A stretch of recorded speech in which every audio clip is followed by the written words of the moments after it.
Hallo und herzlich willkommen zu einem neuen Video bei Brain Kids Cooks. Heute habe ich für euch ein Gemüse-Fleisch-Rezept und zwar fülle ich Paprika mit Hackfleisch und Reis. Wenn euch das Rezept interessiert, dann bleibt dran. Für das Rezept benötigen wir Paprika, Hackfleisch, gekochten Reis, Gewürze, Knoblauchgewürz, Pfeffer, Gemüsegewürz, Petersilie, Paprika und Salz. Und wir brauchen noch Sahne. Ich vereine das Fleisch mit dem Reis.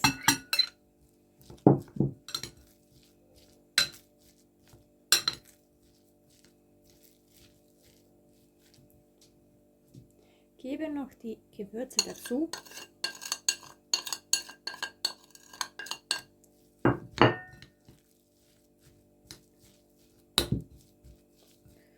Und wir können die Paprika füllen.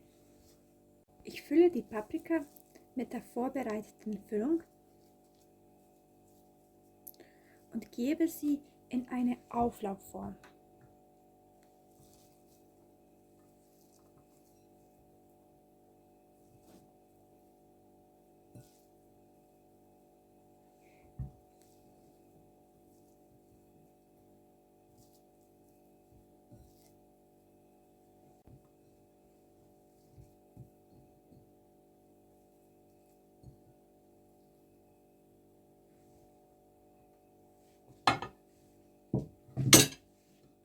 Nun kommt die gefüllte Paprika in einen vorgeheizten Ofen auf 180 Grad Ober- und Unterhitze.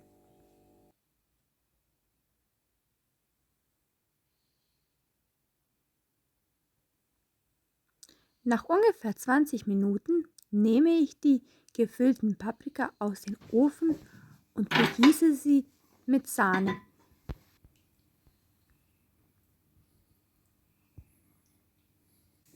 Nun gebe ich sie zurück in den Ofen für ungefähr 10 Minuten. Nach 10 Minuten nehme ich sie raus und die gefüllten Paprika sind fertig.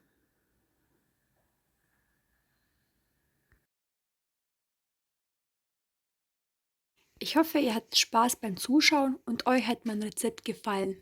Übrigens, das Rezept für das selbstgemachte Brot zeige ich euch in einem von meinen nächsten Videos. Bis zum nächsten Video. Tschüss!